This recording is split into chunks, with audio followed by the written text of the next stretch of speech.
Wait a second. Wait a second. No! No! No. My brain's just processing it. There's not going to be enough room to get that bolt out by the oil pan. Oh no. Come on. So I've noticed a lot of illegal immigrants are driving lowered VWs. So I put my car back to factory ride height. I don't know what it is, but they must just give out lowered VWs when you cross the border.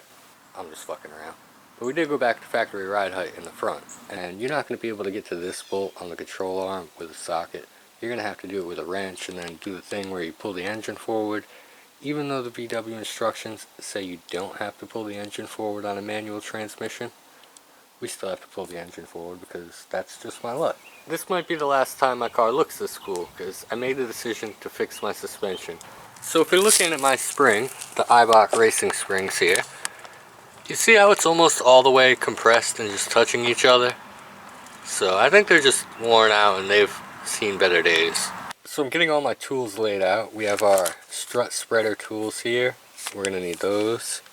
We have the special socket to do the top nut, even though we don't have a torque wrench. This one is to take off the axle nut on the outside in case we have to do that. Step one for installing the new control arms and front struts is take your wheel off. And we're going to do the front strut first and then go on to the control arm. But you can see right here where my control arm, it's all ripped, and I'm pretty sure, hopefully that's why my car is pulling to the right. So the tire is really not wearing that bad for how hard it pulls to the right.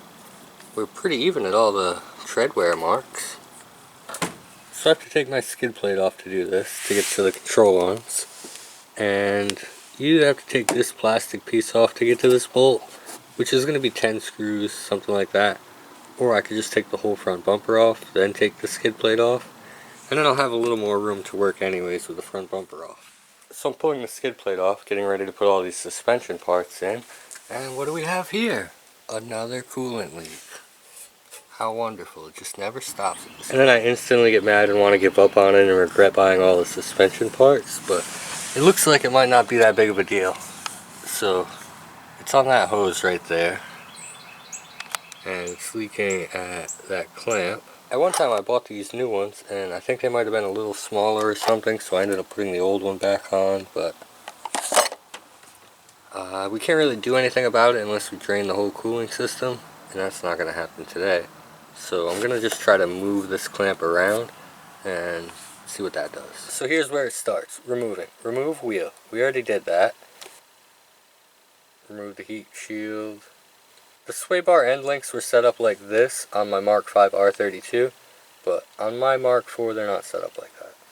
This is one of those things where it tells you to remove these two bolts from the brake caliper, but it doesn't tell you to remove these three, even though you have to and they're pictured there. So the VW manual not as helpful as most people would think. Remove securing bolts 2 from brake caliper, remove brake caliper, hang it up on the structure, remove connecting link from control arm. So that means the sway bar end link right here, and release the speed sensor wiring, right suspension strut. That's the one we're working on. Additional work is required. Remove the noise insulation, disconnect the drive axle from the transmission axle flange. We'll go ahead and get caught up with all that stuff. Of course, I just get this new socket set and it skips 18 and 20 and 23. What size do you think the brake calipers are? 18. I thought by getting the car all set up and getting the front bumper off yesterday would make today a lot easier, but we ended up putting the passenger tire back on because to take the axle off, it was just spinning even though it's in gear. So we got the tire back on that side to hold the axles from spinning. So we've got the drive axle disconnected from the transmission flange. Now we just have to separate the strut housing there at the bottom. And then after that we'll use that strut spreader tool, turn it 90 degrees and it should just fall right out. When I did the suspension on the R32, I tried to make one of these out of a torch spit with a grinder, and it's not worth it. Just buy the proper ones. They're so much easier. So your strut has this metal tab that's going to line up in the housing here. So you take the little tool, and if you put it in at the bottom, then you're not hitting that tab. and that should work. So I've got it turned 90 degrees now, and we should just have to wiggle the brake rotor here, and it should fall right off. How'd I do this before? Oh, I think we didn't undo this. We skipped that step probably. A little bit of pressure.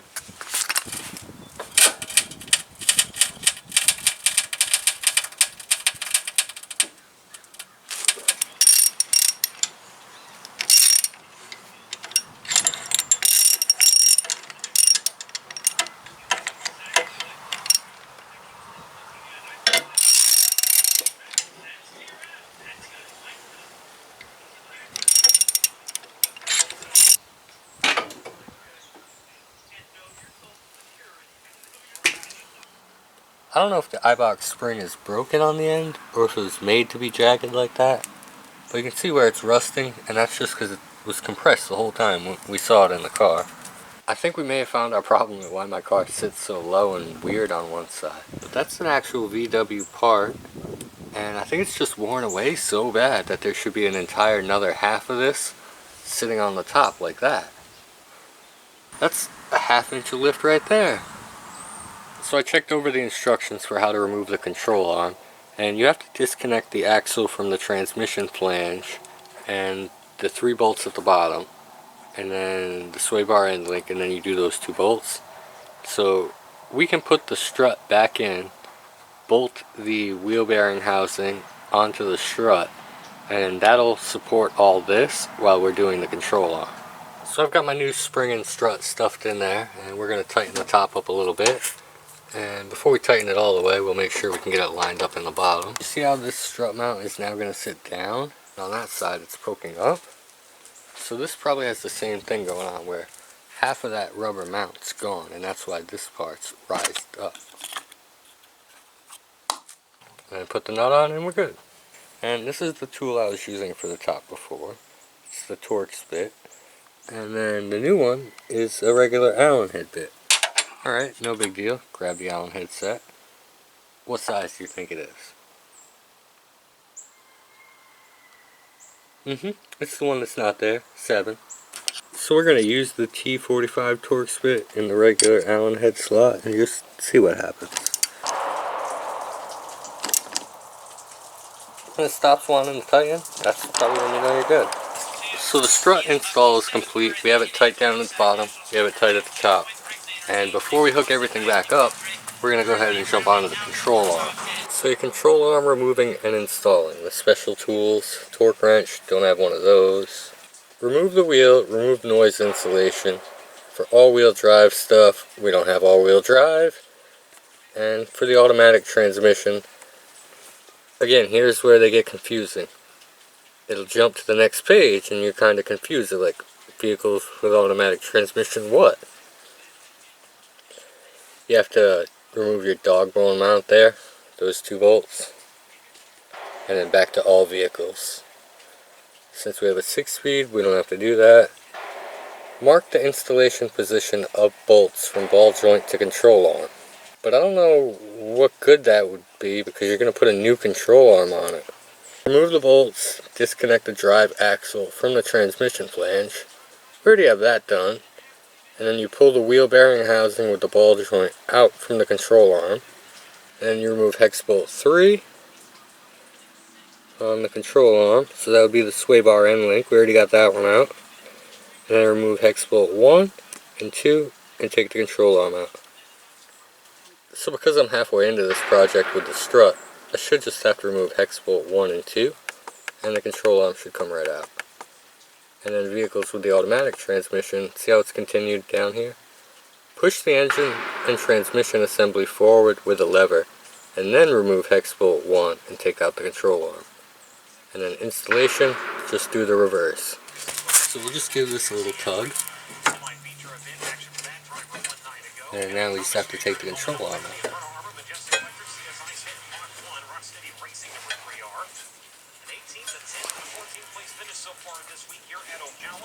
So I'm all ready to take that control arm off and put the new one on, except I can't get to this bolt because the oil pan's in the way. And I don't have an 18mm wrench, and I'll have to wait till tomorrow to get one of those. So I did this thing where I ordered the wrench from AutoZone, and they say they're going to deliver it today on a Sunday. Crazy, right? That's how stuff like this happens, when you need parts in the middle of a project and then you're like, oh, let me just drive to the parts store without putting the front bumper on. Nope, don't do it. So I'm working on taking the driver's side strut out, and what's happening is my spreader tool is now hitting the axle. It says you don't have to disconnect the axle on this side. We have to disconnect it to clean up that grease problem, but that's what's holding me up right now. So all I did was move that tool up a little bit, take the strut out. We'll take this out from the top. So I took my axle off on the inside, and then I put all those bolts back in with the impact gun. So hopefully it doesn't leak grease this time. And we're gonna put the new spring and strut in, and then go ahead and take this control arm off. So I'm about to put the new strut in on the driver's side. And you know how these are supposed to turn, like there's a bearing in there. And I just noticed on my new ones, it's really tight, like I can't turn it at all. And I didn't run that nut in, this is how they came from the factory. So, not really sure how that's going to work out, but I didn't check the one on the other side before I put it in. So I've got the strut in, I've got it tightened up top, didn't use the torque wrench. We just have to tighten this bolt down bottom here now and start putting it back together, and then we'll switch out the control arm. So AutoZone did come through and bring me my wrench today. So I've been over here struggling trying to get channel locks on this bolt, and then this wrench showed up and instantly making my life better. Having the right tools makes all the difference. But you can see how that control arm boot is all ripped there.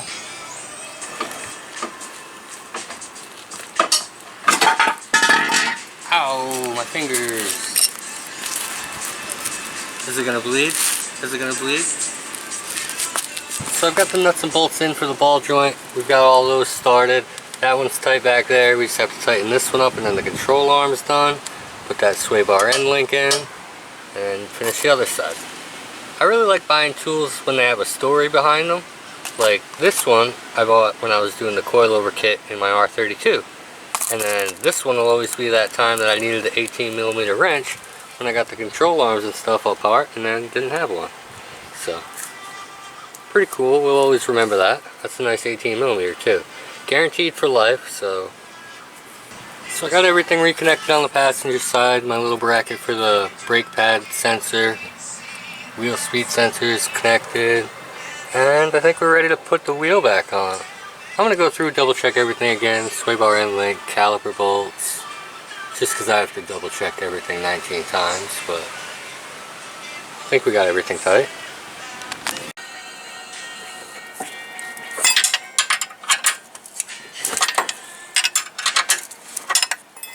Wait a second.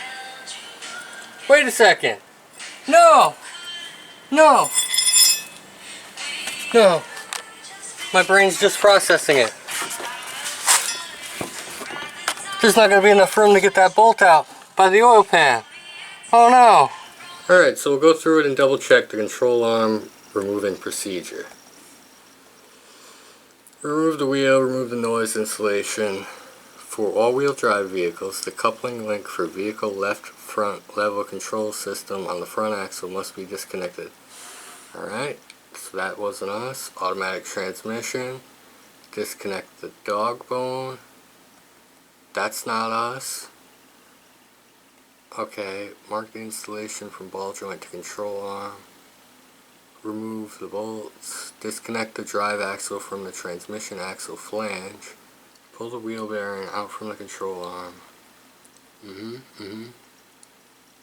Remove hex bolts, take out control arm. Push engine transmission forward with a lever. Remove hex bolt 1 and take out control arm. Okay, so it says for vehicles with the automatic transmission, you have to push the engine and transmission forward. So let's see, maybe we can get away with doing that.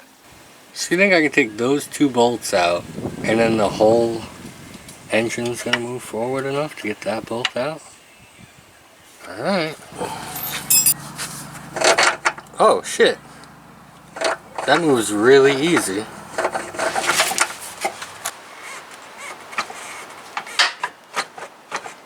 We gained a ton of room. It's got to be so close to coming out. We gotta get this thing out. Yeah, look. There's your problem. We're gonna probably be putting that back in if we can't get this thing out. Come on. I was about to give up and then I said, no, let me try the automatic transmission thing. Alright, so this is definitely not how you're supposed to do it. But we've seemed to bent it enough. We can just fix that later. If we don't, we're almost off.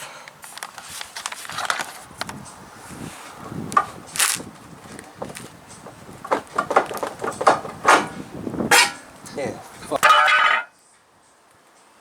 This is by far the worst part of this job. So you have to get out, put it in neutral, turn the axle so you can get the bolt up here, and then tighten it, and then get back out. So we gotta turn it now. And then once I get the bolt tight, I put a little blue marker on it, and then we'll spin it to the next one. And I think we only have 1 or 2 left. This is where I have to slow down and remember to put all this stupid little stuff back on so we don't forget anything like this foam piece. Or we're getting there. We might be able to get it done before dark. I don't like it. It's sitting way too high in the air. Man. So we were at 2.5 inches of ground clearance at the lowest point. We went up a lot. We are now at 5.5 inches of ground clearance. Alright, so there it is. I don't know if I accomplished anything or not.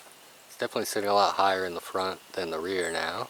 Don't like that, but I guess it had to be done. Pretty disappointed because my car's not driving straight, and I thought that, you know, maybe that had something to do with that guy, but nope. Still can't get it to drive straight. I think that's the date code right there, 0503. Would that make sense? No. It would have had to be before that. Oh, Mexico. Cover that back up. No, this is a German car. Definitely wasn't built in Mexico.